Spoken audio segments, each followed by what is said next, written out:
ಎಲ್ಲರಿಗೂ ನಮಸ್ಕಾರ ಸ್ನೇಹಿತರೆ. 2026ರಲ್ಲಿ ಮಹಾಶಿವರಾತ್ರಿಯನ್ನು ಭಾನುವಾರ ಫೆಬ್ರವರಿ 15ರಂದು ಆಚರಿಸಲಾಗುತ್ತದೆ. ಇಡೀ ನಮ್ಮ ಭಾರತ ದೇಶದಾದ್ಯಂತ ಬಹುತೇಕ ಎಲ್ಲ ಭಾಗದಲ್ಲಿಯೂ ಆಚರಣೆ ಮಾಡುವಂಥ ಕೆಲವು ಹಬ್ಬಗಳಲ್ಲಿ ಮಹಾಶಿವರಾತ್ರಿ ಹಬ್ಬವೂ ಸಹ ಮುಂಚೂಣಿಯಲ್ಲಿ ಬರುತ್ತದೆ. ಶಂಭೋ ಶಂಕರ, ಭೋಲೆನಾಥ್, ಪರಮೇಶ್ವರ, ಸಾಂಬ ಸದಾಶಿವ, ನಾಗಾಭರಣ, ಈಶ್ವರ, ಗಂಗಾಧರ ಎಂದೆಲ್ಲ ನಾನಾ ಹೆಸರುಗಳಿಂದ ಕರೆಸಿಕೊಳ್ಳುವ ಶಿವ ಪರಮಾತ್ಮರನ್ನ ಆರಾಧನೆ ಮಾಡಲು ಪ್ರಾಶಸ್ತ್ಯವಾದ ದಿನವೇ ಮಹಾಶಿವರಾತ್ರಿ. ಈ ದಿನ ಮನೆಯಲ್ಲಿರುವ ಮಹಿಳೆಯರು ಒಂದು ವಿಶೇಷವಾದ ತರಕಾರಿಗಳನ್ನು ಬೇಯಿಸಿ ತಿಂದರೆ ಈ ಕುಟುಂಬಕ್ಕೆ ಅಪಮೃತ್ಯು ದೋಷಗಳು ನಿವಾರಣೆಯಾಗುವುದಲ್ಲದೆ ಬೇಡವೆಂದರೂ ಹಣ ಬಂದು ಸೇರುತ್ತದೆ ಮತ್ತು ಆಯುಷ್ಯ ಹೆಚ್ಚುತ್ತದೆ ಎಂದು ಶಾಸ್ತ್ರಗಳು ಹೇಳುತ್ತವೆ.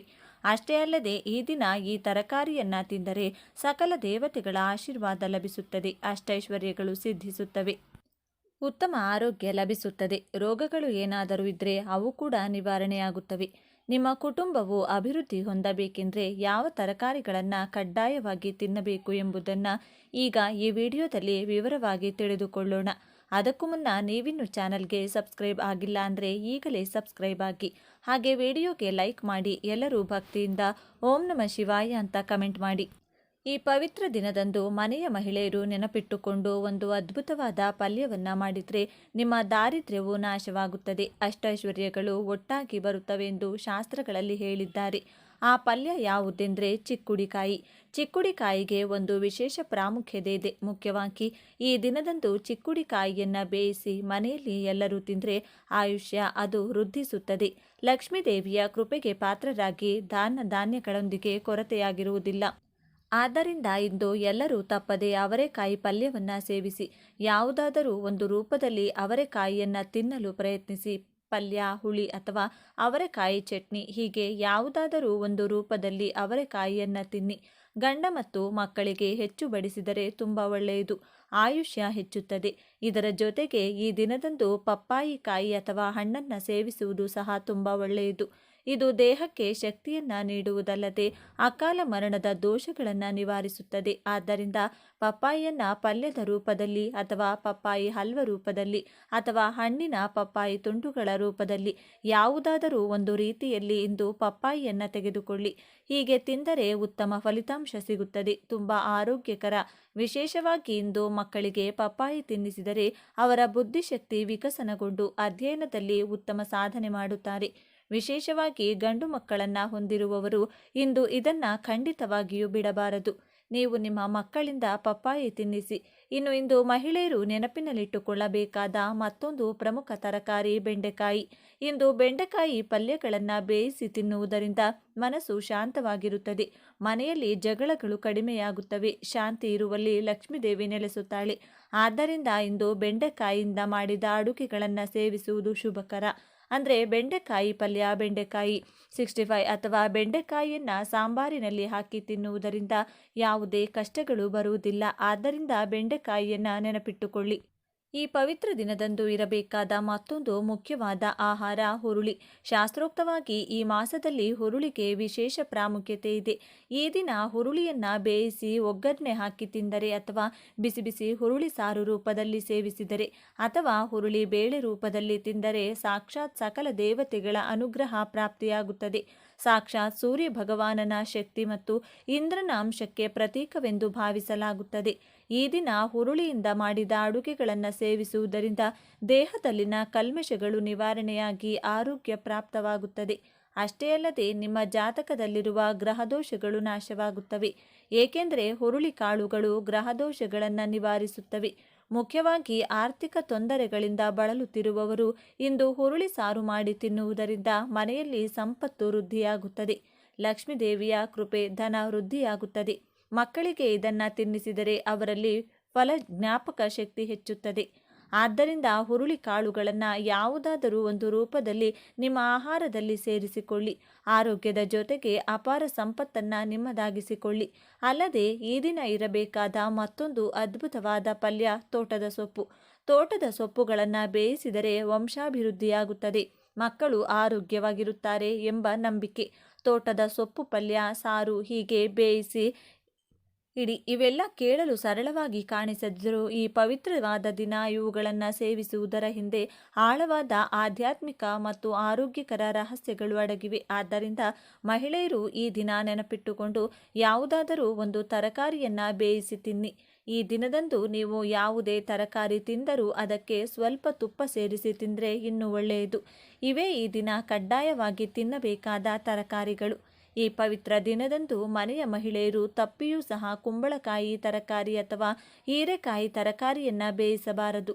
ಯಾರು ಈ ದಿನ ಈ ತರಕಾರಿಯನ್ನು ತಿನ್ನಬಾರದು. ಒಂದೇ ಅಲ್ಲ, ಯಾವುದೇ ರೂಪದಲ್ಲಿಯೂ ಕುಂಬಳಕಾಯಿ ಮತ್ತು ಹೀರೆಕಾಯಿಯನ್ನು ತಿನ್ನಬಾರದು. ಎಂದು ತಿನ್ನುವುದರಿಂದ ಮನೆಗೆ ಪರಮ ದಾರಿದ್ರ್ಯ ಬರುತ್ತದೆ, ಕಷ್ಟಗಳು ದೂರವಾಗುತ್ತವೆ, ಎದುರಾಗುತ್ತವೆ, ಗಂಡಾಂತರಗಳು ಬರುತ್ತವೆ, ಅನಾರೋಗ್ಯ ಸಮಸ್ಯೆಗಳು ಬರುತ್ತವೆ, ಕೈಯಲ್ಲಿರುವ ಹಣವೆಲ್ಲ ಖರ್ಚಾಗಿ ಹೋಗುತ್ತದೆ, ಭಿಕ್ಷೆ ಬೇಡಿಕೊಂಡು ಸ್ಟೇಷನ್ಗೆ ಹೋಗುತ್ತಾರೆ, ಜೀವನದಲ್ಲಿ ಸುಖ ಎನ್ನುವುದು ಇರುವುದಿಲ್ಲ. ಆದ್ದರಿಂದ ಯಾರು ಕೂಡ ಇಂದು ಕುಂಬಳಕಾಯಿ ಹೀರೆಕಾಯಿ ಪಲ್ಯವನ್ನು ಬೇಯಿಸಬೇಡಿ, ತಿನ್ನಬೇಡಿ. ಇವುಗಳ ಜೊತೆಗೆ ಇಂದು ನಾನ್-ವೆಜ್ ಕೂಡ ತಿನ್ನಬಾರದು. ಈ ಪವಿತ್ರವಾದ ದಿನದಂದು ಮೊಟ್ಟೆ, ಚಿಕನ್, ಮಟನ್, ಸೀಗಡಿ, ಏಡಿಗಳನ್ನು ಅಪ್ಪಿತಪ್ಪಿಯೂ ತಿನ್ನಬಾರದು. ಪವಿತ್ರವಾದ ದಿನ ಜೀವ ಹಿಂಸೆ ಮಾಡುವ ದಿನವಲ್ಲ. ಈ ದಿನ ನಾನ್-ವೆಜ್ ತಿಂದರೆ ಮಹಾಪಾಪ. ಮನೆಯಲ್ಲಿ ಇರುವುದಷ್ಟೇ ಅಲ್ಲದೆ ಹೊರಗೆ ತಿನ್ನುವುದನ್ನು ಕೂಡ ನಿಲ್ಲಿಸಿ. ಮಸಾಲೆಯುಕ್ತ ಈರುಳ್ಳಿ, ಬೆಳ್ಳುಳ್ಳಿ ಕೂಡ ಕಡಿಮೆ ಮಾಡುವುದು ಉತ್ತಮ. ಸಾತ್ವಿಕ ಆಹಾರ ಸೇವಿಸಿದರೆ ಮನಸ್ಸು ನಿರ್ಮಲವಾಗಿ ಯಶಸ್ಸು ಸಿಗುತ್ತದೆ. ಆದ್ದರಿಂದ ಎಲ್ಲರೂ ಈ ದಿನ ಈ ಆಹಾರ ನಿಯಮಗಳನ್ನು ಪಾಲಿಸಿ ಶುಭ ಫಲಿತಾಂಶಗಳನ್ನು ಪಡೆಯಿರಿ. ಈ ದಿನ ಬೆಳಗ್ಗೆ ಸ್ನಾನ ಮಾಡಿ ಉತ್ತಮ ಬಟ್ಟೆಗಳನ್ನು ಧರಿಸಿ ಹತ್ತಿರದಲ್ಲಿರುವ ಬೇವಿನ ಮರ ಅಥವಾ ನೆಲ್ಲಿಕಾಯಿ ಮರದ ಬಳಿ ಹೋಗುವ ಮೊದಲು ಆ ಮರಕ್ಕೆ ಒಂದು ಚೊಂಬು ನೀರು ಅರ್ಪಿಸಿ. ನಂತರ ಸಾಧ್ಯವಾದರೆ ಮರದ ಸುತ್ತ 11 ಪ್ರದಕ್ಷಿಣೆಗಳನ್ನು ಮಾಡಿ. ಹಾಗೆ ಪ್ರದಕ್ಷಿಣೆಗಳನ್ನು ಮಾಡಿದ ನಂತರ ಮರವನ್ನು 11 ಬಾರಿ ಸ್ಪರ್ಶಿಸಿ. ಹಾಗೆ ಸ್ಪರ್ಶಿಸುವಾಗ ನಿಮಗಿರುವ ಎಲ್ಲ ಕಷ್ಟಗಳು ದೂರವಾಗಬೇಕು. ನಮ್ಮ ಮನೆಗೆ ಲಕ್ಷ್ಮೀದೇವಿ ನಾರಾಯಣನೊಂದಿಗೆ ಬಂದು ನೆಲೆಸಬೇಕು, ನಮಗೆ ಧನಲಾಭವಾಗಬೇಕೆಂದು ಹೇಳಿ ನಂತರ ಸ್ವಲ್ಪ ಸಮಯ ಆ ಮರದ ಕೆಳಗೆ ಕುಳಿತುಕೊಳ್ಳಿ. 2 ನಿಮಿಷ ಕುಳಿತು ಮರದಿಂದ ಬರುವ ಗಾಳಿಯನ್ನು ಸೇವಿಸಿ, ಪ್ರಕೃತಿಯನ್ನು ಆನಂದಿಸಿ. ಹೀಗೆ ಯಾವಾಗಲಾದರೂ ಒಮ್ಮೆ ಪ್ರಕೃತಿಯೊಂದಿಗೆ ಸಮಯ ಕಳೆದರೆ ಮನಸ್ಸಿಗೆ ತುಂಬಾನೇ ಸಂತೋಷವಾಗುತ್ತದೆ. ಆದ್ದರಿಂದ ಅನೇಕ ರೋಗಗಳು ಕೂಡ ಗುಣವಾಗುತ್ತವೆ. ಮುಖ್ಯವಾಗಿ ಈ ದಿನದಂದು ಬೇವಿನ ಮರವನ್ನು ಸ್ಪರ್ಶಿಸಿದರೆ ಲಕ್ಷ್ಮೀದೇವಿಯ ಅನುಗ್ರಹ, ವಿಷ್ಣು ಮೂರ್ತಿಯ ಅನುಗ್ರಹ ಸಿಗುತ್ತದೆ, ತುಂಬ ಒಳ್ಳೆಯದಾಗುತ್ತದೆ.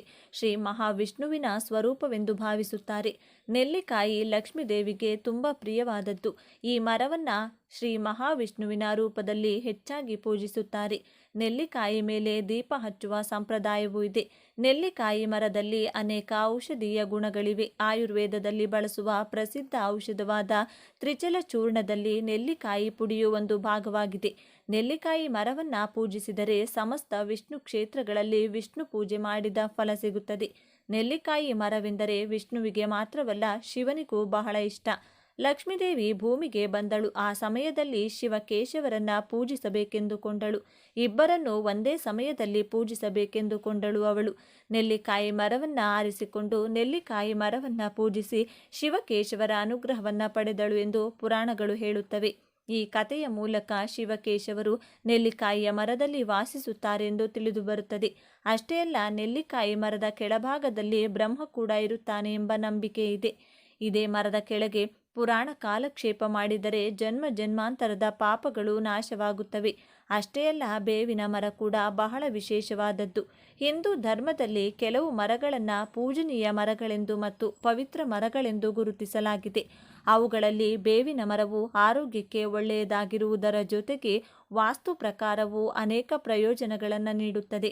ಶುಭ ಕಾರ್ಯವಾಗಲಿ ಹಬ್ಬವಾಗಲಿ ಮಾವಿನ ಎಲೆಗಳನ್ನು ಎಷ್ಟು ಮುಖ್ಯವಾಗಿ ಅಲಂಕರಿಸುತ್ತೇವೆಯೋ ಅವುಗಳಿಗೆ ನಮ್ಮ ಸಂಪ್ರದಾಯದಲ್ಲಿ ಎಷ್ಟು ಪ್ರಾಮುಖ್ಯತೆ ಇದೆಯೋ ಅಷ್ಟೇ ಪ್ರಾಮುಖ್ಯತೆ ಬೇವಿನ ಎಲೆಗೂ ಇದೆ.